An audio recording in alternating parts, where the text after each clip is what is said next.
Oh, yeah, I know. I ordered one from Zalman. First of 5 copies. First of 5. You said he's had it for a week. First of 5. Oh, 5 volumes. Yeah. Okay. So we were in base, but we already started. We explained the whole thing of garments being how you weave the letters and the words together and create a garment. I was wondering why it says in English that his life was hanging by a thread. Wonder where that's connected with. It's like living on a prayer. Hanging by a thread is like living by a prayer. Interesting. אך הבשר והחלב והדם, גידים והעצמות של התמיד היה עולה כולה כליל על גבי המזבח. So far we talked about the garment, which is the wool. The wool was taken off. You didn't put the wool because you took the skin off, right? What the did skin, they do with the skin of the wool? They gave it to the Kohanim. Right? That was a winter jacket. He doesn't say anything more about it. But now we're talking about the flesh and the fat and the blood and the, what do you call them? The sinews? How do you say that? Sinews. And the bones. All this was placed on the altar and was entirely consumed by the fire. It says here, אבל האור עם הצמר ניתן לכהן המקריב. So he mentioned that the skin and the wool was given to the Kohen that brought the sacrifice. כמו שכתוב, אור העולה אשר הקריב לכהן וכו'. לפי שאינו יכול להיכלל עם חיות הנפש הבהמית, כמו הבשר והחלב ודם העצמות וגידים, ולכן אינו נשרף אליהם, אלא כולה ניתן לכהן המקריב כמו שהוא בשלמות עם הצמר. So he says here, he does say something more about this, that this cannot be put on the altar. Why? Because you can't say that this is part of the animal soul. So when the person is speaking, the words that you speak, right, the letters that come out, he says these letters you can't sacrifice them. Right? These letters themselves, they're holy in and of themselves. You can't say that this is connected to the animal soul. But now we get to the main. Which words are you referring to? To the words of davening, the way you're saying. That's. והנה ביאור עניין בשר גידים ועצמות למעלה דרך משל. So now we have בשר גידים ועצמות. Why בשר גידים ועצמות? What happened to chaylev? What happened to dam? So בשר גידים ועצמות is a concept, right? It's a concept. Where is it a concept from? From Yechezkel. Yechezkel sees the vision in chapter 43, I think 42. He sees the vision of the dry bones, and then it says that on the bones there came basar and gidim, flesh and sinews, and then there was skin. So skin we already talked about. So we're left with basar, gidim, v'atzamot.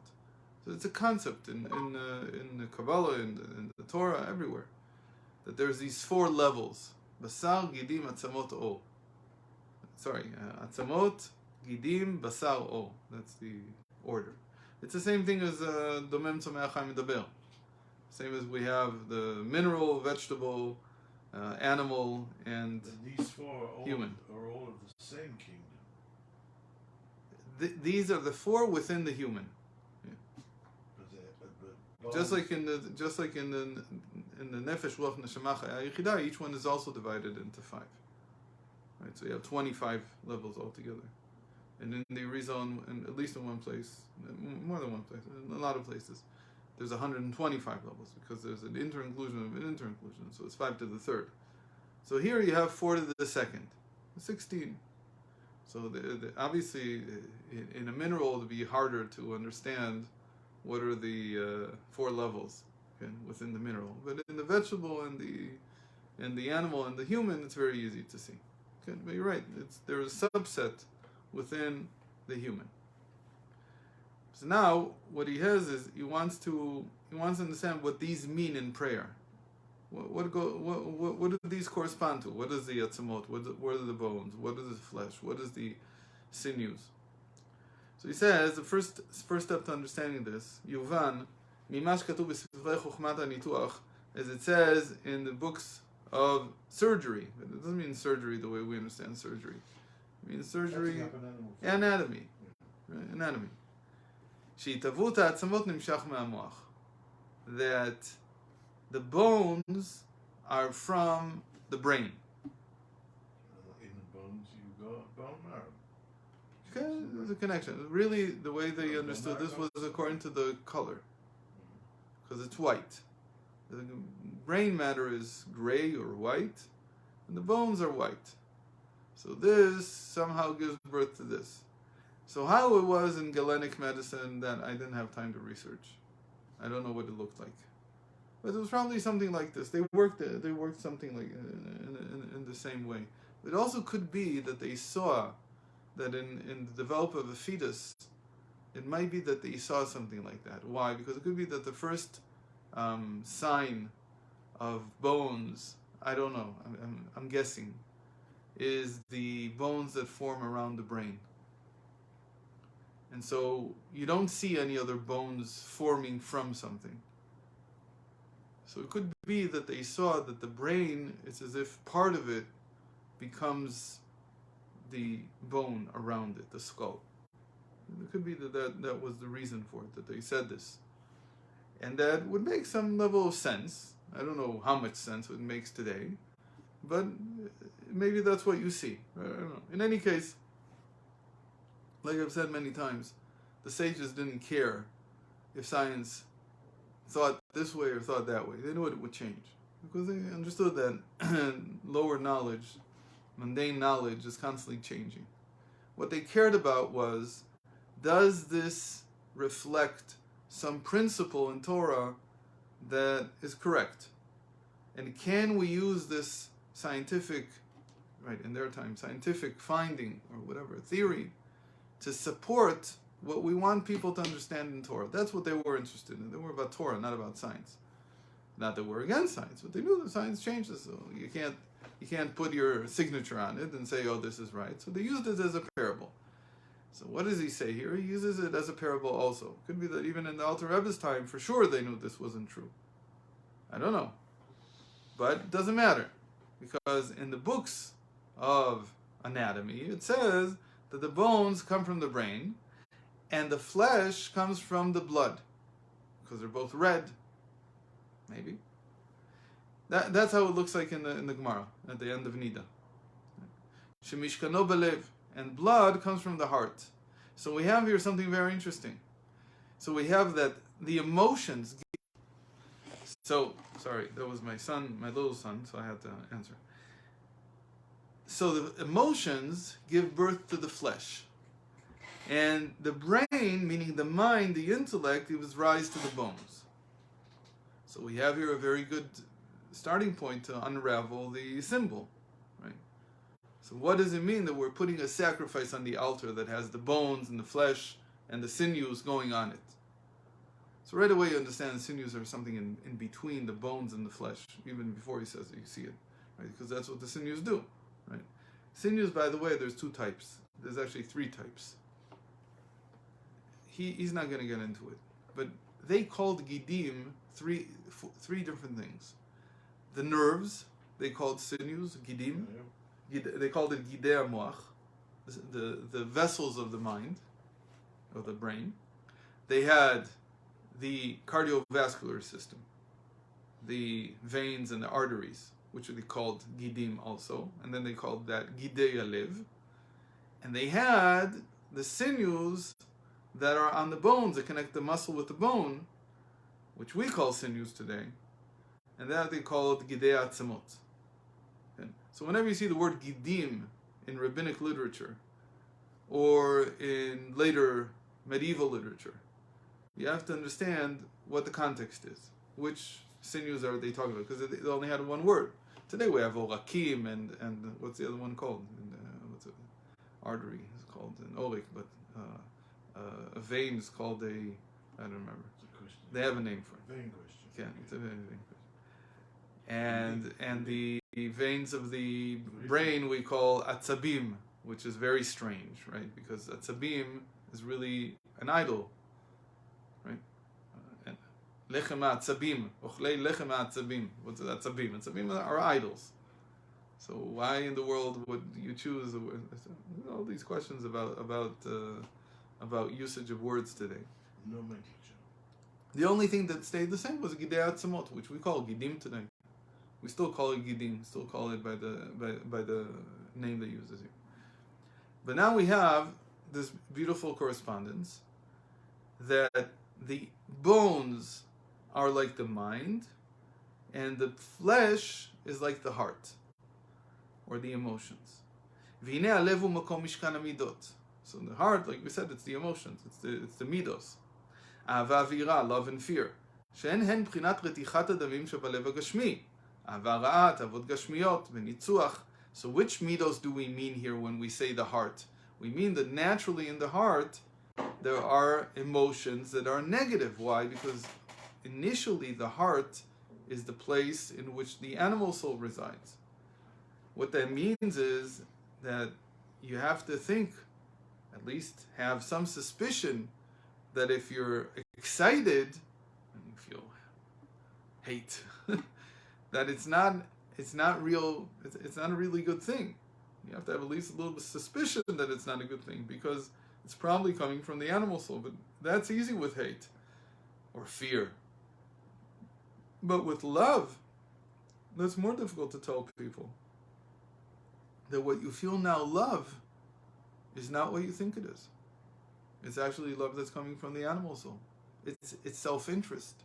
You don't really love the other person, or you don't really love this thing, right? Like the question, does a fisherman love fish? Right?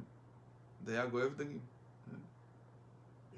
to sell them and get money. Okay. So that doesn't call loving something, right? Because what are you doing? You're loving them to kill them and sell them. So you gotta wonder about these words. You gotta be careful with them. What do they really indicate? Anything comes from the heart, the suspect. Every time you give tzedakah, it's really a self-interest because you're waiting for a reward. So we've talked about that. Yeah. So yes, I need to think that. Why do I need to think that? Because otherwise, what do I think? That I deserve a reward. Yeah. There's a part of me that certainly thinks that, if not most of me. Yeah. That the reason why I'm giving tzedakah, the reason why I'm doing this and that and the other thing, is because I'm a holy person. But really it could be that most of me is really thinking, I want the reward. Or worse. Holy person is in itself. Or worse, that I want to show off in front of my friends. It's even worse. So there has to be suspect. Now you can come up with the answer and you say, no, I'm not suspect, I'm okay. The klal in Chassidus, the approach in Chassidus is that if you want to lead a normal, healthy life, when it comes to other people, assume the best. When it comes to yourself, assume the worst. Why assume the worst? Because if you don't, you get into a worse problem. And the worst problem is that you begin to develop a self-image of yourself as a righteous individual. And that's worse than knowing that you have ulterior motives. Of course, you have to be willing to accept that you have. If you think that you're holy, and suddenly somebody tells you you're all full of interests, you're all self-interest, so then your self-image is shattered, and you're broken, and you walk around morose, and you can't do anything, and you think your life is over, and what am I doing here in the first place? If you've come to terms with the fact that the 10 Commandments say, okay, what do they say? Lo tirtzach, lo tinaf, lo tignov. Why did they say this? Don't murder, don't steal, don't commit adultery. Me? Little old me? I can't do those things. So I told you that I was listening to more of Jordan Peterson, so I'm listening to his first book now. He says something amazing. Look at what somebody can come to from self-introspection. He says that when he first was studying psychology, he went to work in a prison. And he met all these convicts, and he didn't know what they had done and what not. And later, when he heard from the attending psychologist or psychiatrist that was there, that this person killed the 2 policemen, buried them alive, and I don't know what, all these things. A little old man who looks like the nicest thing. And he was shocked by it, and he said, how can it be that this person looks normal? He doesn't look like a raving lunatic. He doesn't have foam at the edges of his mouth, and he doesn't look like he's wielding a sword underneath his shirt. What's going on? And so he says he he thought about it a lot. What would it take for him to do those things? A very interesting thing that a lot of people won't consider even. Nothing. So he says while he was thinking, he says it took about 2 weeks for him to figure it out. During those 2 weeks, he says he was sitting in classes and he had this overwhelming urge to poke people in the back with his pen. And he did that. It's very strange. It's almost like too good, so it's like concocted. I don't know if I believe him that everything really happened together and he's not putting stuff that happened different times together. But it doesn't matter. The story is pretty good. This is as he's introspecting and thinking about what does it mean, or what would it take. And after 2 weeks, he said, I came to the conclusion, which surprised me a lot and frightened me. It was very hard to accept. But it was that it would take almost nothing. That I was able to do these acts as well. I wasn't qualitatively different than the criminals. It's just that my circumstances are different. And I'm not in that position.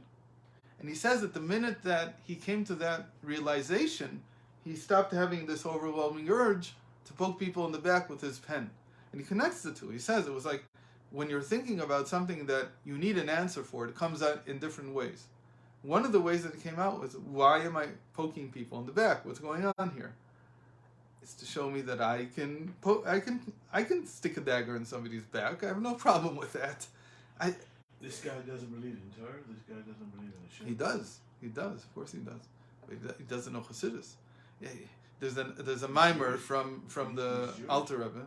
No, he was brought up Protestant. But there's a mimer from the Alter Rebbe that says exactly that.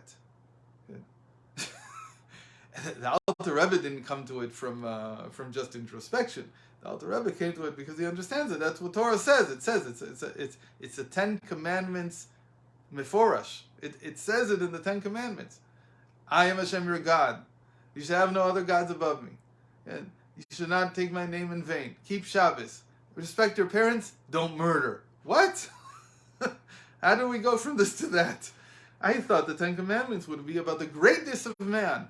It's about don't murder. What's going on? The answer is, says Alter Rebbe, because don't think that just because you were brought up one way, you're not capable of this. Your animal soul is capable of this without any question.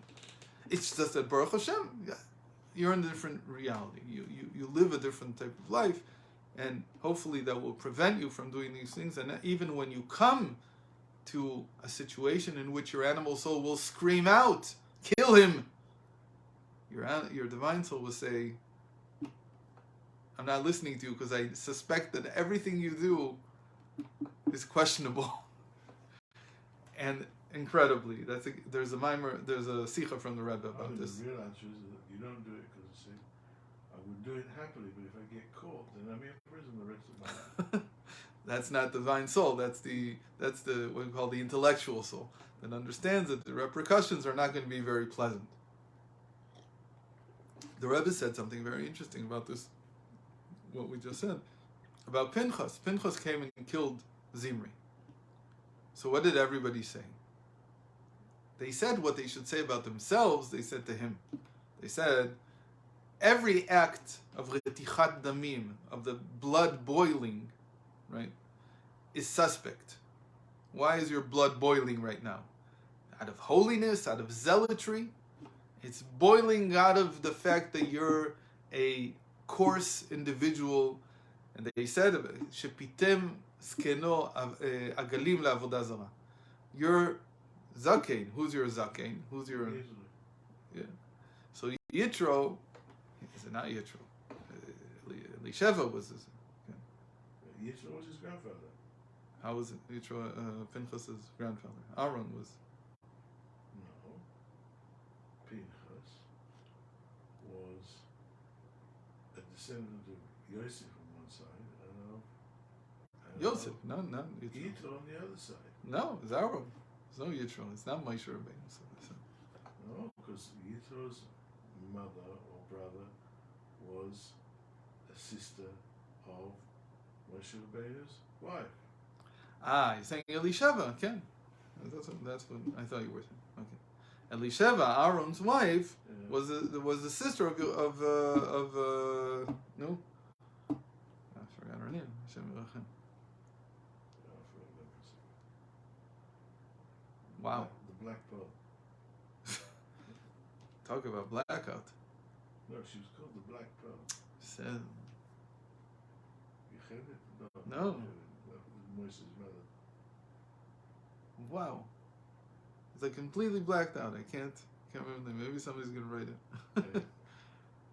Blacked out. Anyway, so I'll she tell was you. her Wait sister. a second, I'll tell you. In any case, so they said, no, it's because Yitro was your grandfather. And Yitro served idolatry.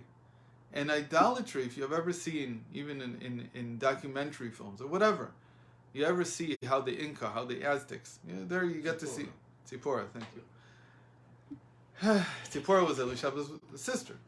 They married sisters. So if you ever see how idolatry is done, it's usually done under the influence of drugs also, because it's so horrendous, it's so disgusting, their manslaughter and everything that they do. It's really disgusting. She said he was a priest of Avodah Zarah. So that's where you got this from. You didn't do this because in Hashem's name. So says the Rebbe, this is what you say to yourself. This is what you say. You say to yourself, I doubt your intentions, Mr. Hart, that they're really coming from a good place. And that you say about yourself. About the other person, you should always, when they do a mitzvah, when they do something good, your outlook should always be, they definitely did it from the right place. Then you have a problem. Yeah. You just illuminated a great problem which I never thought of till the second. Okay, so now this guy wants tzedakah from me. I'm thinking to myself, well, I'm a nice guy, so I want to give him tzedakah. Oh, so it's all the Yitzhahara is tricking me. And really and truthfully, I want kavod, I want this, I want that, whatever it is. I want him to know where the money comes from. So therefore, I'm not going to give him anything because I'm just going to afterwards be a bad guy for the game. No, so that's what. Put the money back in my pocket. So I didn't finish the sentence. The reason we do this is so that we don't expect reward. The mitzvah is still a mitzvah. It's still a mitzvah to give, even if your intentions are wrong. If it's a mitzvah, it's a mitzvah. If it's something Hashem wants you to do, Hashem wants you to do it. The fact that now we are so convoluted that we're in the hands of our animal soul and we do things for the wrong, meaning we take advantage of the mitzvah that we just did and we want to receive a reward for it, that's our problem. That's not the Torah's problem. The Torah wants you to do the right thing. It is the right thing to give the tzedakah. But now, if you see that you want a reward, you answer your animal soul by saying, I know that you were the one involved in this. And it was all out of self-interest. So guess what? The reward they're taking away. You don't get the reward. Too bad. Who gets the reward? Hashem gave me the strength to give tzedakah. Why? Because if it was up to me, I wouldn't give him a cent. The only reason I really gave him in the end wasn't because of the goodness of my heart, because I know that my heart is not so good. And I suspect you. I see that you want the reward, so you're not really that good. The only reason I really gave in the end, because the Torah says I should give. So the Torah here is my divine soul. It overcame my tendency not to give anything. The only reason that the animal soul went along was because it wants the reward. So I told Ata shaketz meshukatz. You don't get anything. And the mitzvah goes to Hashem. Hashem did something great. That's how you look at it. That's called l'shaleach et ha'em al habanim. That whenever you feel the reward, right? What are we talking about? This is in the mitzvotecha. It's explained. Whenever you find a nest that has a mother bird and the chicks, and you want the chicks, you have to cast away the mother bird. What does that symbolize? It symbolizes in the psyche that the mother bird is the reason, and the chicks are the reward. The reason you have to cast away. What does it mean you have to cast away? That you have to say to yourself, if I want the reward, then you have to cast the reason away. The reward says, what was the reason for what I did, for the tzedakah that I give? The goodness of my heart. So I deserve a reward. That's how it works, right? Why do I deserve a reward? Because I just did something wonderful. I'm a wonderful person. So you cast away the reason. You cast away the reason means I didn't do it because of the goodness of my heart. What was the real reason that I did it? Because I wanted the reward. If that's true, then who does the reward belong to? I didn't do it out of the goodness of my heart. I did it for a reward. So why did I really do it? We just said, because the Torah told me to do it. So who deserves the reward? The Torah. Hashem deserves the reward, not me. That's when you cast it away. But then, it also says in the Gemara that shaleach teshalach, it says twice. Why? Ki ata mishaleach harbe pe'amim. If it comes back, you have to send it away again. What does that mean? What's going on? He says a person can't live feeling all the time that everything they're doing is for self-interest. You can't live that way. So whenever you feel that you're a good guy and that's why you deserve a reward, you should cast away that reason. Okay. But when you're not thinking about the reward, you can capture the mother bird as well. What does that mean? That when you're not conscious of yourself, I hope this is clear, because it's a very simple. I once need to write it out in English in a way that will be 100% clear, but I don't have it yet that way. So I'm trying to work through it as I explain to you. When you're not thinking about that you're a good guy and therefore you deserve the reward, you can take back the reason. Again, it's very strange. When you're not conscious of the fact that what you want is the reward, the chicks, then you can take the mother as well. Maybe you just want to make Hashem happy. No. So that's not the reward. That's fine. And then you can say, I made Hashem happy. So. What about if the reward is the pleasure you get of seeing someone else is happy? You give him tzedakah. I'm happy. Right. So if that's your reward, it's okay. But as long as you want reward in the sense that Hashem owes me something. You feel sorry for a guy, and you want to, make the situation. Feeling sorry is questionable, because usually when somebody feels sorry, I don't want anything. Pity is usually a self-reflection. It's not true compassion. The difference between pity and compassion is that compassion is without self-knowledge, is without self-consciousness. I don't know what's the right word. No, I'm saying so a guy whose parents died when he was young. You feel sorry for him. There's compassion. It's the same, You mean compassion? You say sort of, I have different circumstances than he does. So if I'm grateful to Hashem. Not just grateful, and therefore I want to help somebody who has worse circumstances than me. That's fine. But pity means I'm afraid of those circumstances. It might happen to you, so this is my insurance policy. Right. I'm bribing Hashem. Right, exactly. It's a bribe. And pity is very questionable. Usually when somebody feels pity, he has to seriously question where it's coming from. What the real feeling is. Okay. No, but you can't really be doing a mitzvah with the purest of intentions. But sometimes when you're doing it, the thought does cross your mind and say, well, what a great tzaddik I am. Who on earth in the world could believe that anybody could be so wonderful as I am to do such a thing? No, it's a very true thing. You can think that. Okay. So he says the heart is the seat of these emotions, which initially, before the divine soul comes, are avara, negative love, ta'avod gashmiot. The person has interests. V'nitzuach, he wants to argue, he's argumentative. All these feelings, and these are the boiling of the blood. The boiling of the blood isn't boiling over these wonderful acts that you want to do. You're not zealous about the good, you're zealous about yourself. V'chach lemala, the same way above. Machane Michael, באהבה עזה. ומחנה גבריאל הן בחינת הבשר נמשך מן אדם שבלב. But above, the angels are supposed to be something positive. Okay? So what did we get here? So far what we have is that the emotions are in the heart, and the heart is like the flesh of the sacrifice. אך הדת וההשגה שמשיגים בגדולת האינסוף ברוך הוא, כל אחד לפום שיעור הדילי, ולפי מדרגתו הוא בחינת העצמות שבאים מן המוח.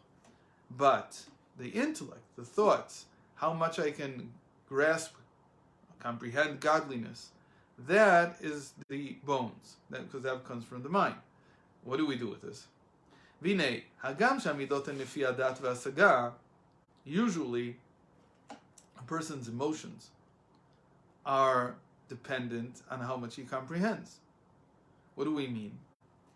That if he's small, he has small emotions. If he has great comprehension, his emotions are much greater. מכל מקום, לא כל הדת וההשגה מלובשת במידות. In any case, not everything that you can comprehend can come down into the emotions. Let's give an example. The example is that a person understands that he has to eat in measure. He understands it. The most important thing about diet is not what you eat, but how much you eat. You could eat poison. You just eat a little, it's okay. Nothing is going to happen. You can eat food that's not very healthy, but if you eat a little every day, and most of the time you're hungry, you'll probably be fine, because the body will find out it has time to clean out the stuff that's not so good. So you understand this, you have this comprehension. Now you try to make your emotions feel that, your ta'avot, your cravings. Unfortunately, the cravings are not so susceptible to your understanding. They don't like this thing that you just understood. They say you're right. We don't like it because we want to eat all the time. It's a problem that most of the Western world has today. Most people understand this. They understand this issue. They may lie to themselves from time to time, but in principle they understand this. That if you eat a little, you'll be fine. If you overeat, it doesn't matter how healthy the food you're going to eat is, you're going to have problems. Okay. So now, what does it mean that I'm big or small? That the greater the comprehension, the greater the person, the more the person is following his mind, the more easily he'll conquer his emotions. The more easily he will fashion his emotions to follow what his mind understands. A child, should you explain to a child, don't eat sweets. Don't eat sweets. It's not good for you. No, it's stupid to explain it to them. Well, you're just getting into a fight. All the more so if you're going to prevent them. So you don't have to buy it for your home. But if they go somewhere and then they're offered this, why are you getting involved? There's no reason to be, because a child doesn't have enough comprehension to be able to curb its appetite.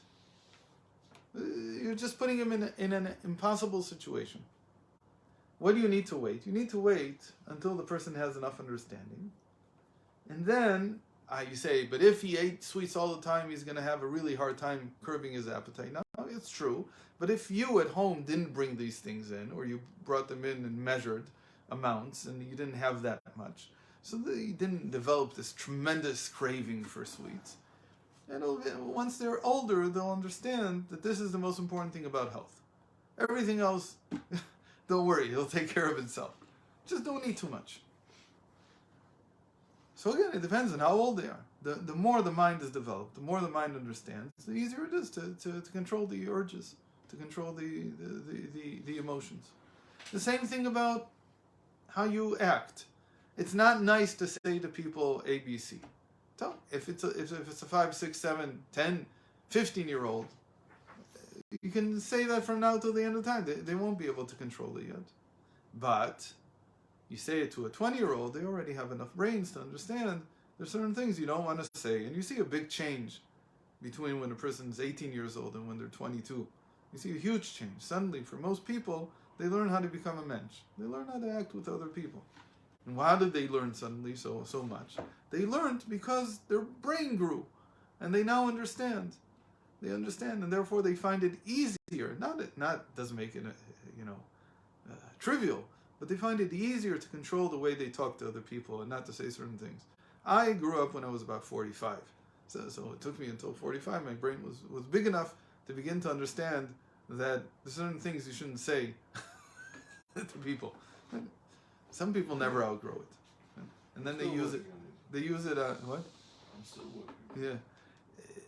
Some people, at some point, said, on the contrary, it's a method. I'm going to use it. Let's not get into it. Anyway. But he says, not everything that you understand can be contained in the heart. The heart, the emotions are not wide enough, they're not big enough to contain everything you understand. So don't expect everything that you understand to come down and be translatable into how you act, into how you feel.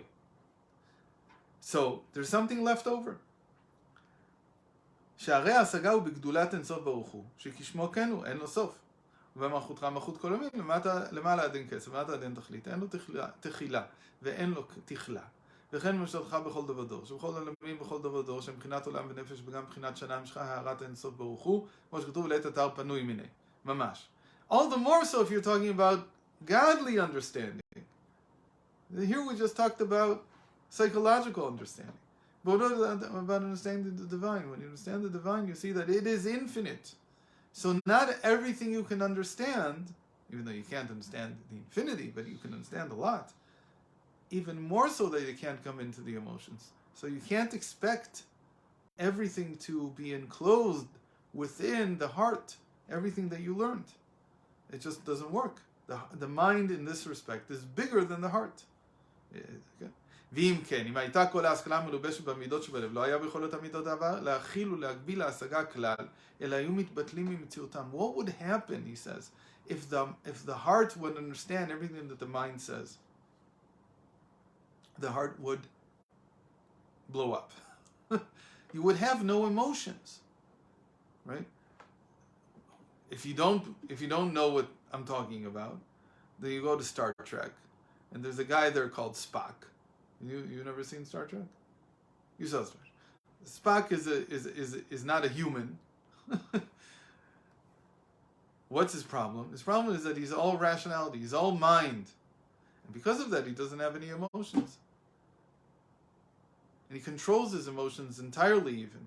At one point in the new series, when they decided that he's going to have emotions, so because otherwise he's completely unrelatable. So when he has emotions, he has this special quality, he can turn them off whenever he wants. Unlike a human being. And wouldn't that be amazing if a human being could do that? A human being can do that if he learns Chassidus. But in general, human beings can't turn their emotions off. If the mind was so big that it would take up the entire heart, that there would be no emotions left. There'd be nothing. You'd be all rational thought. You'd be all what I understand. And it's doubtful whether that's even a human being. So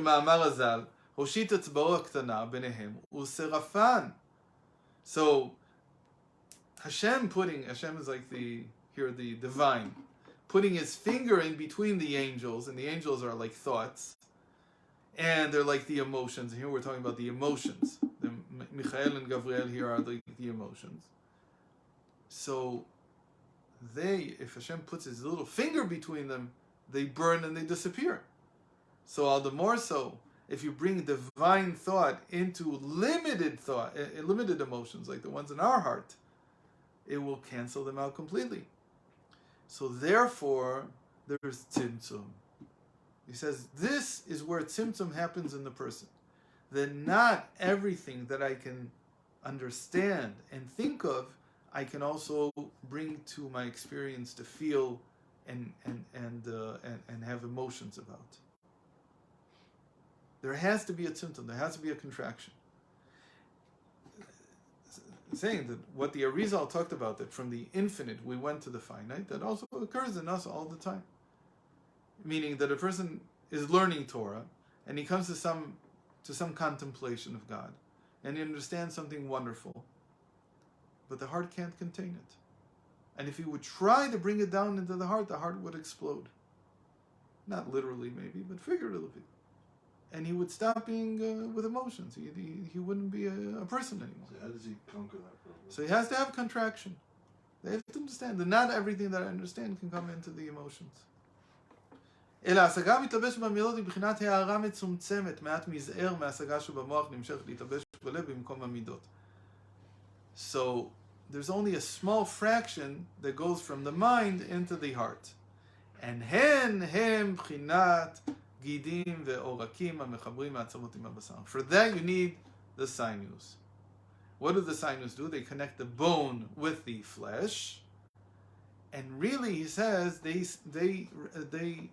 symbolize a contraction because the bone is much bigger and the flesh is much wider and the sinew is very thin. So the idea is that it's transporting only a small amount of the bone into the flesh. To say it another way, that it's very interesting. What would happen first? If you would try to lift weight that was too much, what would happen first? Your bones would crack or your muscles would tear? You know the answer to this, I think. Tear your muscles. You do that all the time when you lift weights, right? Lifting weights is tearing muscle, basically. That's how they grow bigger, because so it's a simple thing that the bone is stronger than the flesh. The bone is much stronger. It's one of the things that Eve said. There's a midrash on that Eve was made out of bone, as it were, kind of tzela. If you understand it as a rib, you can understand it as a rib, even though it's not the pshat, it's not the literal meaning. The literal meaning is a side, but still. And man was created out of earth, out of the earth, out of the dust. So which one is stronger? So it says earthenware is much weaker than boneware. Okay? If you make something out of bone, it's very hard. So the flesh is like made out of, it's closer to dust. It's much weaker. So you have to know that the akov alev v'malech cholaim, I don't remember how Yirmiyahu says it. The heart is sick and carries a lot of pain. Because the heart is weaker. The emotions are weaker. The bone is much stronger. The mind is much stronger in that respect. And that's why when you try to help somebody psychologically, you try to bring them to a higher level of understanding, because the understanding will be able to carry the pain and the emotions. If there's a level of understanding in the mind, that can carry the way that the emotions feel now, and that they're weak, and that they're in pain, they're suffering. Sometimes there's suffering in the mind too, but the mind can always find a higher level of understanding where the suffering can be contained. That's like the theory that if you find meaning, you can suffer anything. If you can find the right meaning. Mm-hmm. So that's what the sinews are. So now we have the whole picture, that we have the mind is the bones, and the heart is the flesh, and the sinews are the connection between the mind and the heart. And they have to be there because not everything that the mind thinks, the heart can feel. Okay? But there is a connection, because some of it does carry over. So tomorrow, B'ezrat Hashem, we'll see how this all comes together in prayer. Same time.